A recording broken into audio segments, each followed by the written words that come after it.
प्यारे बच्चों कैसे हो? बच्चों आज हम करेंगे कक्षा 7 है हमारे पास और गणित रहेगा और अध्याय इसमें है पहला ही है फर्स्ट अध्याय है पूर्णांक। पूर्णांक या इंटीजर्स बोलते हैं इंग्लिश में से। और अध्याय 1 है, इसकी हम प्रश्नावली फर्स्ट करेंगे, 1.1 प्रश्नावली इसकी करेंगे बच्चे। तो देखिए क्या है इसमें। तो देखिए बच्चों इसमें प्रश्नावली 1.1 है हमारे पास। तो इसमें देखिए क्या कहता है, सभी बच्चे ध्यान से समझेंगे। क्वेश्चन नंबर 1 है, ऐसे पूर्णांक युग्म लिखिए जिनका, ठीक है, फर्स्ट क्वेश्चन है ऐसा पूर्णांक युग्म हमने निकालना है जिनका योग -7 हो। तो हमारे पास पूर्णांक होते हैं, जैसे पूर्णांक क्या होते हैं बच्चों हमारे पास, पूर्णांक जैसे हमारे पास 0 होता है, 1 है, 2 है, 3 है, ये आगे जा रहे हैं। और इधर -1 भी होते हैं, -2 भी होते हैं और ये भी, ये सभी पूर्णांक हैं। यानी पूर्णांक धनात्मक संख्याएं भी हैं हमारे पास, पूर्ण संख्याएं धनात्मक भी हैं, ऋणात्मक भी हैं और जीरो भी है। तो ये सभी पूर्णांक होते हैं। अब ये कह रहा है कि पूर्णांकों का युग्म, यानी इनमें से दो पूर्णांक आपने छांटने हैं जिनका योग -7 आए। तो इसमें आपके पास उत्तर है फर्स्ट क्वेश्चन का, फर्स्ट पार्ट का आंसर देखिए आपके पास क्या है बच्चों। जैसे ए पार्ट है, ये क्या है, ए पार्ट, योग जो है आपका कितना होना चाहिए, -7। तो आप इनमें से छांटेंगे जिनका योग -7 हो। तो जब भी योग अगर कहे भी -7 होगा तो दोनों संख्याएं जो होगी माइनस की होनी चाहिए, तभी उनका योग करके आंसर माइनस में आएगा। तो जैसे हमारे पास -3 है, यहाँ पे -4 है, -5 है, तो इनमें से हम छांट सकते हैं।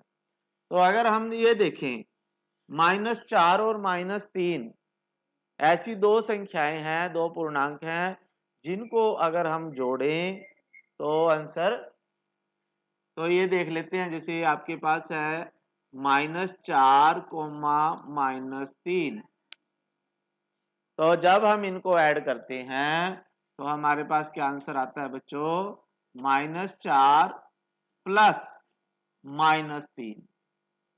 ठीक है, यानी -4 और -3 को ऐड किया तो हमारे पास क्या आएगा, -4 -3 और ये आंसर आ जाएगा -7। तो हमारे पास जो युग्म होगा वो ये होगा बच्चों आंसर, -4 और -3। ठीक है, और भी युग्म हम निकाल सकते हैं। अगर एक प्लस संख्या लेनी है, एक माइनस लेनी है, तो आप दूसरा युग्म भी लिख सकते हो। जैसे -10 ले लिया और जमा के 3 ले लिए, तो जब हम इनको भी ऐड करते हैं ना तो -10 प्लस 3, तो ये भी -7 आता है। तो इस तरह से आप इसका आंसर कहीं आ सकते हैं, आपके अनुसार होगा, लेकिन उनका जोड़ करके, योग करके, ऐड करके -7 आना चाहिए। तो आपके पास ये दो ऑप्शन मैंने दे दिए हैं, दो आंसर दे दिए हैं। ठीक है, फिर आपके पास नेक्स्ट क्वेश्चन है, इसी का सेकंड पार्ट है आपके पास, अंतर -10 होना चाहिए। अंतर क्या होना चाहिए बच्चों, ठीक है, बी पार्ट में है आपके पास, ये अंतर -10 हो। तो अब हमें देखना पड़ेगा कि दो संख्याएं ऐसी देखनी पड़ेंगी जिनका अंतर -10 हो। तो जैसे हम ले लेते हैं -5 और 5, ये दो संख्याएं, दो पूर्णांक ले लिए हैं हमने, सोच लिया है। इस तरह से आंसर आपके और भी हो सकते हैं, लेकिन आप देखोगे, सोचोगे भी क्या लें। तो इनमें अंतर, अंतर का मतलब माइनस करना है। तो इसमें देखिए आपके पास -5 में से हमने 5 को माइनस करना है, ठीक है। तो -5 अब दोनों माइनस के हैं, नेगेटिव हैं, तो कितने हो जाएंगे? 10 हो जाएंगे, दोनों ऐड हो जाएंगे, लेकिन साइन जो है माइनस का ही रहेगा, तो ये -10 आ जाएगा। तो आपके पास ये आंसर आ जाएगा -5, फिर आपके पास ये है योग जो है 0 होना चाहिए सी पार्ट में। तो सी पार्ट में देखिए आपके पास क्या आएगा बच्चों, योग कितना होना चाहिए? 0। तो इसी को अगर हम योग करें तो 0 हो जाएगा। तो जैसे -5 और 5 का योग करते हैं हम, तो क्या आएगा बच्चों? देखो -5 + 5, तो एक प्लस का है एक माइनस का है, तो दोनों आपस में कैंसिल हो जाएंगे, तो ये 0 आंसर आ जाएगा। तो आपका ये आंसर आ जाएगा युग्म -5 और 5, ठीक है। आप और भी आंसर आ सकते हैं, जैसे -3 + 3, ऐसे ही 5 - 5, 7 - 7, तो इनको जब आप ऐड करते हो तो 0 आता है। तो ये आपका फर्स्ट क्वेश्चन हो चुका है, इसे कर लीजिए बच्चों। नेक्स्ट क्वेश्चन पे चलते हैं हम।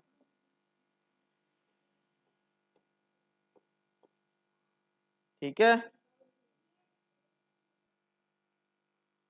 आ गया बच्चों आपके पास क्वेश्चन नंबर 2।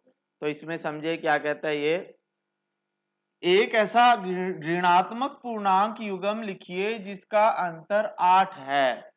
यानी एक ऋणात्मक पूर्णांक युग्म लिखना है, दोनों पूर्णांक जो होंगे ऋणात्मक होंगे, यानी दो ऐसे ऋणात्मक पूर्णांक हमने लिखने हैं जिनका अंतर 8 आए, ठीक है। तो इसमें देखिए आपके पास ए पार्ट का आंसर है, ये है आपके पास ए पार्ट। तो दोनों पूर्णांक ऋणात्मक होने चाहिए, दोनों पूर्णांक, और अंतर 8 होना चाहिए।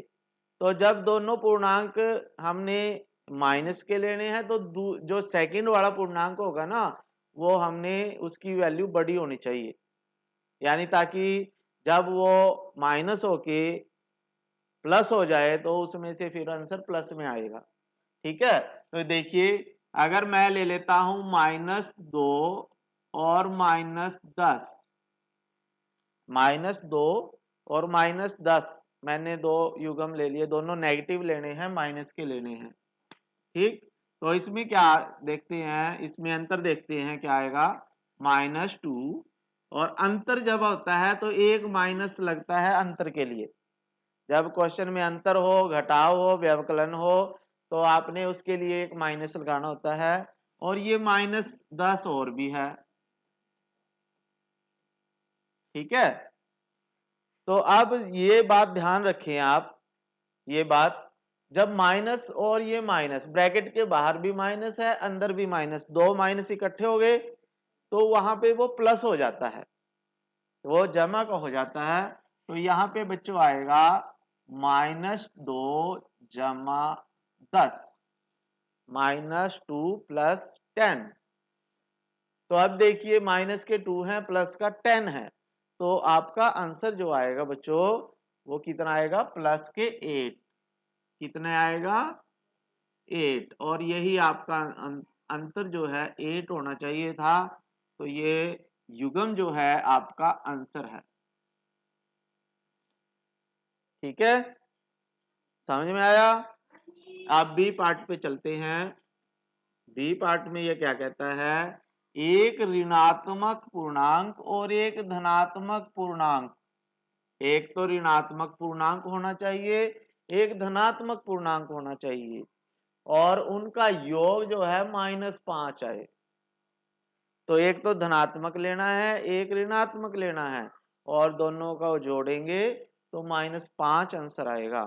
तो सोचो क्या आएगा, एक तो ऋणात्मक और एक धनात्मक, और दोनों को जोड़ें तो माइनस में आंसर आएगा, तो माइनस वाली संख्या जो है बड़ी होनी चाहिए, तभी जोड़ के आंसर माइनस में आएगा ना।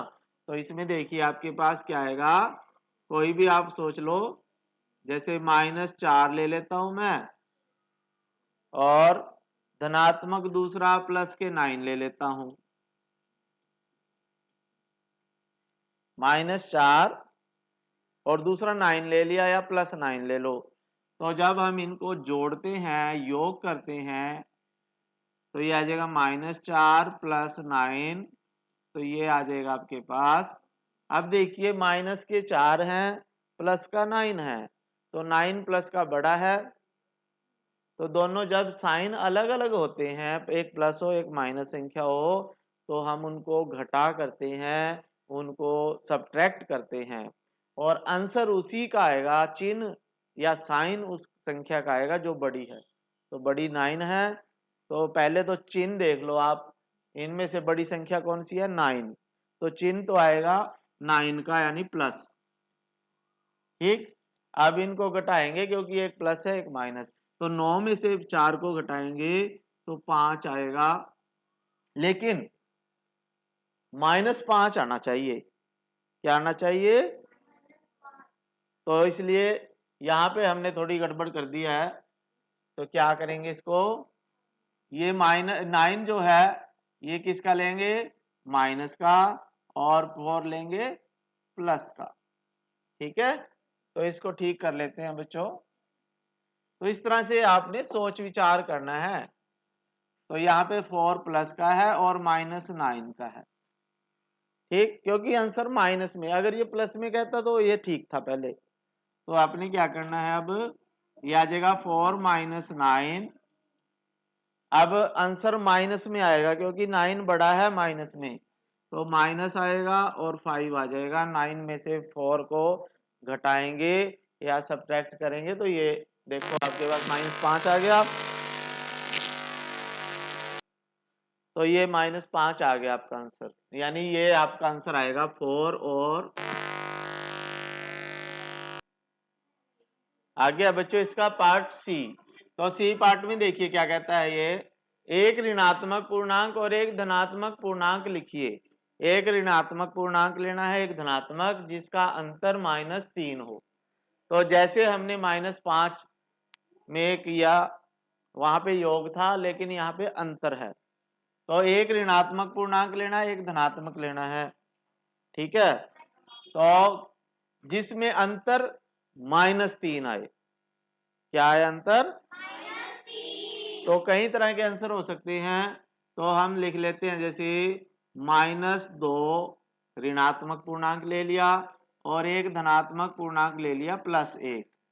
ठीक है, तो अब इनको देखें, इनका अंतर देखें, तो अंतर आएगा जैसे -2 और -1। ये माइनस क्यों आया? क्योंकि ये अंतर निकाला हमने। ठीक है, तो -2 और -1 कितने आ जाएंगे बच्चों? दोनों माइनस के हैं तो ऐड हो जाएंगे, लेकिन साइन माइनस का रहेगा, तो -3 आपका आंसर आएगा। ठीक है, तो आपका आंसर आ जाएगा -2 और +1। तो एक ऋणात्मक पूर्णांक लेना था, एक धनात्मक, और दोनों का अंतर -3 आना चाहिए था, तो आपने ये कर लिया है। तो इसे कर लीजिए। अगला क्वेश्चन करते हैं। आगे बच्चों क्वेश्चन नंबर 3।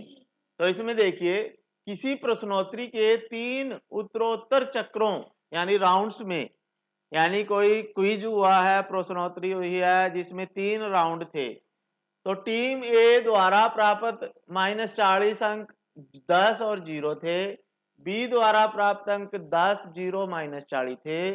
तो किस टीम ने अधिक अंक प्राप्त किए? क्या हम कह सकते हैं कि पूर्णांकों को किसी भी क्रम में जोड़ा जा सकता है? तो देखिए आपके पास आंसर है, आपने क्या लिखना है, टीम ए के कुल अंक, टीम ए के कुल अंक कितने हैं बच्चों? तो देखिए हमने लिख लिया है, टीम ए के कुल अंक, टीम ए के कुल अंक कितने हैं बच्चों? जैसे -40 लिए इसने, फिर दूसरे राउंड में 10, फिर 0, -40 + 10 + 0, तो जब हम इनको ऐड करते हैं तो -30 आएगा। कितना आएगा? -30। -40 है जमा के 10 है तो ये -30 रह जाता है, 0 तो 0 होता है।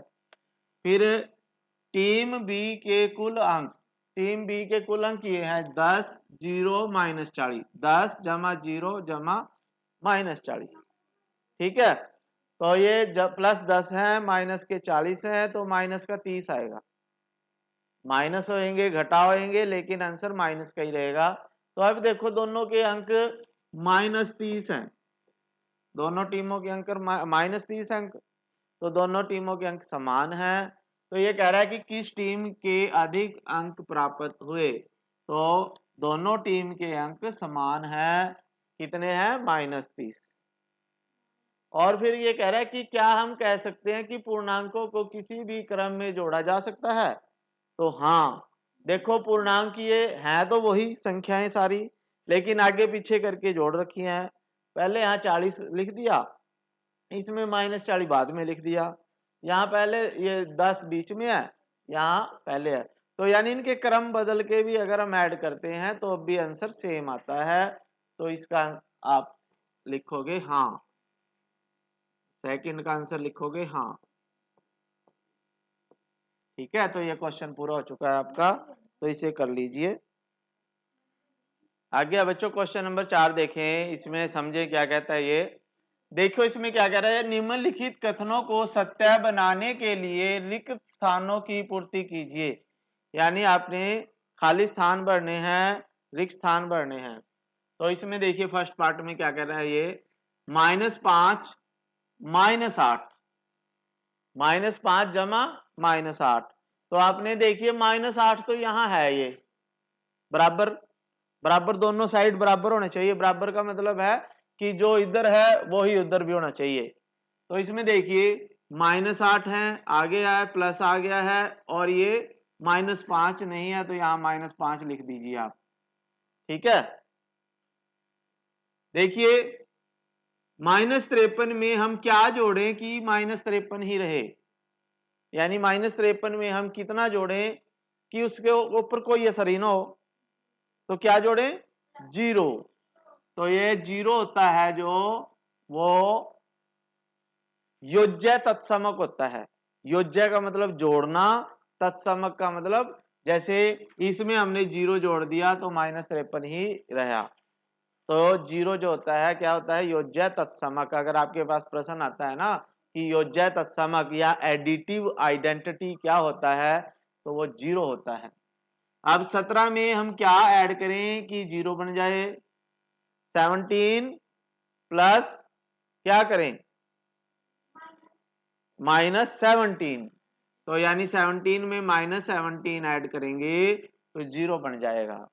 अब जो 17 और -17 है, यानी किसी भी संख्या का अगर हम चिन्ह बदल देते हैं तो उसकी उसकी जो है ऐड करें तो वो 0 बन जाए, तो ये होता है इसका योज्य। तत्समक तो 0 था, ये योज्य प्रतिलोम बोलते हैं इसे। क्या बोलते हैं? या एडिटिव इनवर्स भी बोलते हैं इसे। अब ये देखिए आगे 13 -12 है, और यहाँ कुछ है, आगे है 13 है जमा का, यहाँ भी देखो -12, ये -12 आ गया। अब ये क्या रह गया? -7 इधर नहीं, तो यहाँ पे लिख दो -7। ठीक है, समझ में आया? फिर अगला क्वेश्चन है, देखिए इसमें भी ऐसे ही -4 है, ये है 15 है, ये है -3, यहाँ पे -3 आ जाएगा। ठीक है, तो बच्चों ये एक्सरसाइज 1.1 थी, हमने पूरी कर ली है। आशा है आपको समझ में आई होगी। तो बच्चों फिर मिलेंगे, तब तक के लिए थैंक यू। जय हिंद बच्चों। तो इसे कर लीजिए।